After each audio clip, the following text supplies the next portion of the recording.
Hi, it's your English 110 instructor, Sherry Dinkins. I wanted to review the sample essays provided for narrative essay number 1. The instructions are actually the same for both narrative essays. With narrative essay 2, you'll simply be choosing a new, fresh topic. So let's take a look at the instructions for this essay.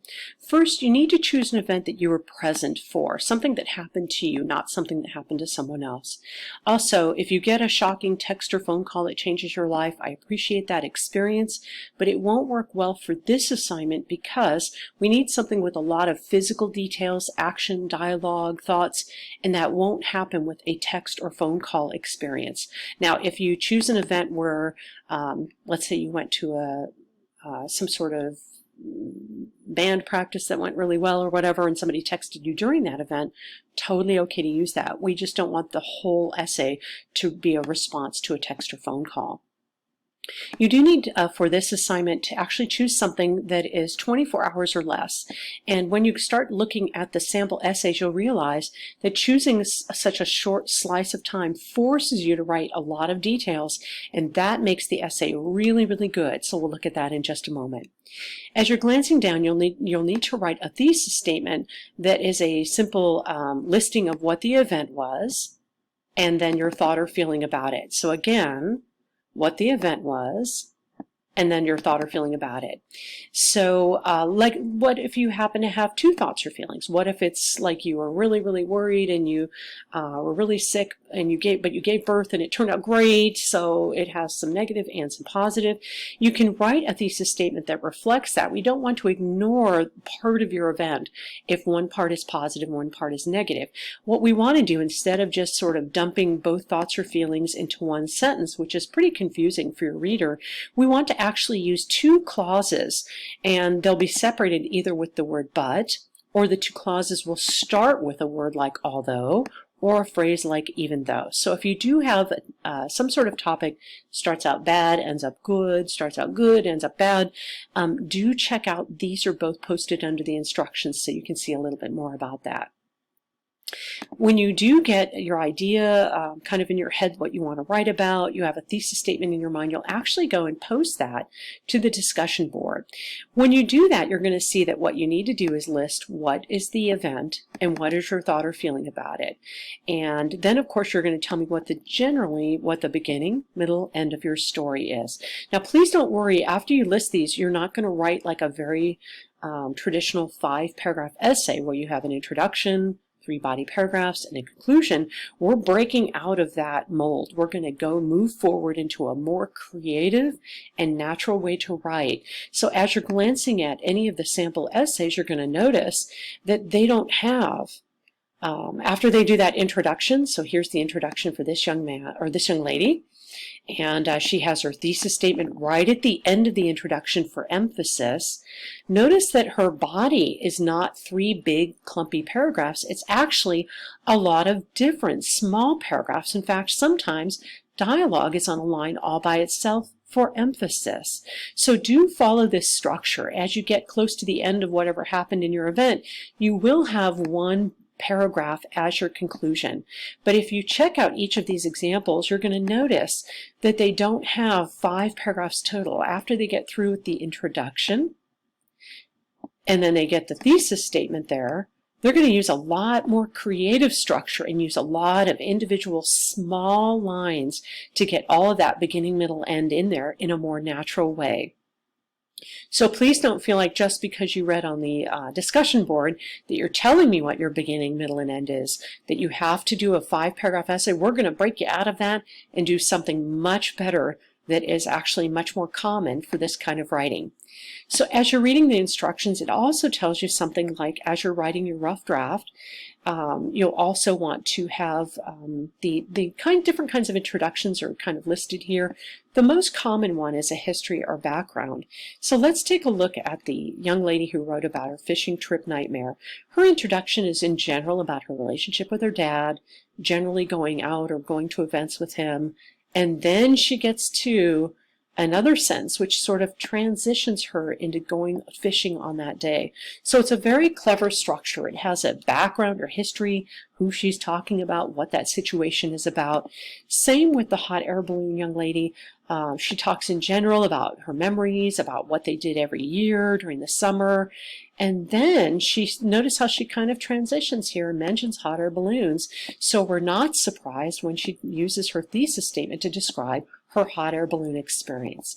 If we look at the young man who experienced seeing a dead body, we'll notice that his introduction is generally about being a code enforcement inspector. And then notice that he writes another sentence that kind of gets you ready for, oh no, what did you find? Oh, he found a dead body and he was in shock. So notice that that thesis statement always goes at the end of the introduction for impact. And then notice he has a lot of little lines, little things, little things.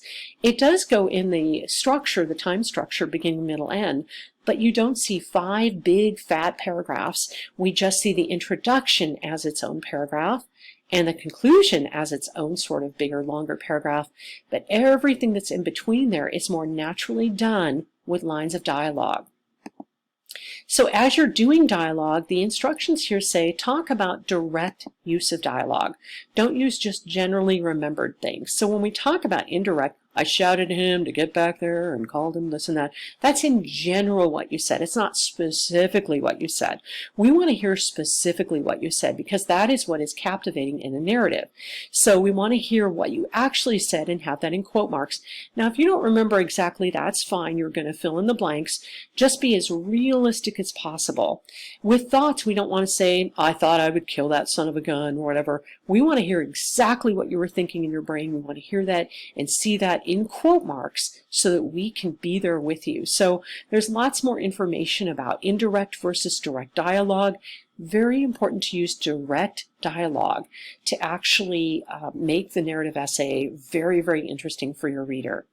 Occasionally when you're reading your rough draft, and I have made comments, one of the comments that I may make is please ground your dialogue in action and description. So sometimes when there's a big block of people talking, she said, I said, she said, I said, she said, I said, it becomes dull for your reader. In fact, they may not even always remember who's talking. So what you want to do is actually add in physical details and description, things you're seeing or whatever, so that it is actually more realistic. So instead of my mother said, get home right after school today, honey, it has that part, and then it adds some physical detail as she put the dish towel on the rack. That's excellent.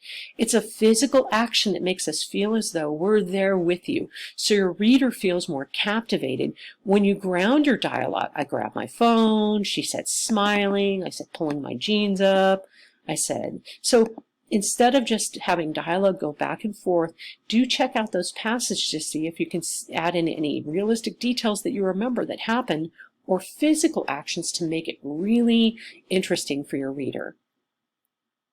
So we want to make sure that you go into detail a lot. We also want to make sure that the middle of your essay is in the middle.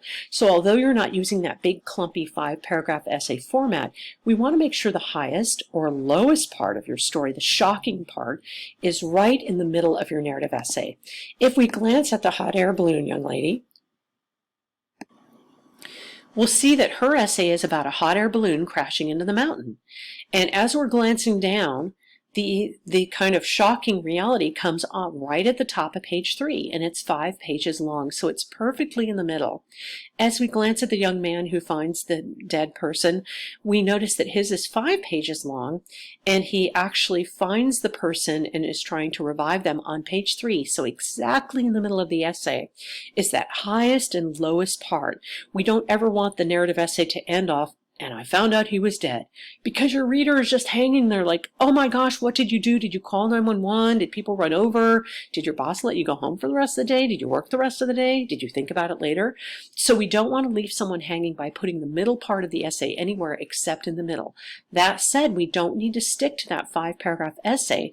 We do have a single paragraph as the introduction, and then we have lots of smaller broken up paragraphs, and then we have that conclusion, which is a longer paragraph there. So as you're glancing, it tells you a little bit more of how to do an introduction, how to do a conclusion. I want to show you a little bit about the conclusion. For the young lady that went on the fishing trip, she summarizes what the event was right here. The rest of this is her general thoughts about her dad and kind of how this impacted her, how, how things were difficult. She wasn't always trusting him after that. That is a good, deeper insight. Now notice there is no dialogue or new details in this conclusion. It's not just the end of the story. It's a summary style conclusion with a deeper insight. Let's check out the young man who did experience finding a dead body. No matter what your belief systems are, he happened to, I guess, be a Christian. So he talks about life and death in addition to driving there and discovering the dead body and then continuing on with his job. There's his summary. The rest of it is his thoughts, and they're not directly quoted thoughts. He's talking in general about how this impacted him. Let's look at the young lady who did the balloon.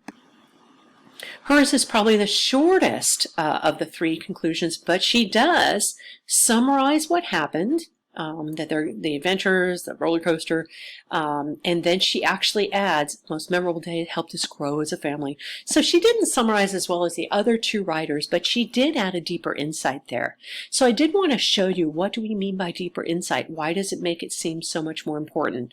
Because without it, your event is just an event, and the reader walks away thinking, well, that was interesting. I'm glad you graduated from high school, or I'm glad you sung that song for your choir. I'm glad you won that award. Glad you finished that sports game and you won that tournament, but they don't really feel like it's that important until you tell them why. So as you're glancing down at the instructions, it does invite you to see tutors in the studio. It's really important on any of the essays to get feedback on how you're doing. So getting your rough draft into your instructor and getting several written comments is good. Understanding those comments and making changes and then walking through your whole essay and trying to figure out what could be done better is actually best done through tutors at the studio. You can also join me in my office hours, which are listed under syllabus. As you're glancing at your own essay, make sure that you are in between the minimum, which is 1,000 words, and the maximum, which is 2,000 words.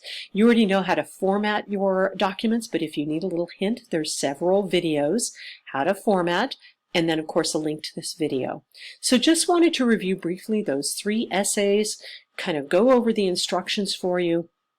Sometimes people have told me I get really overwhelmed with written instructions, and for that I actually have a visualization guide. I have just a little visual diagram that says, hey, listen, I get it.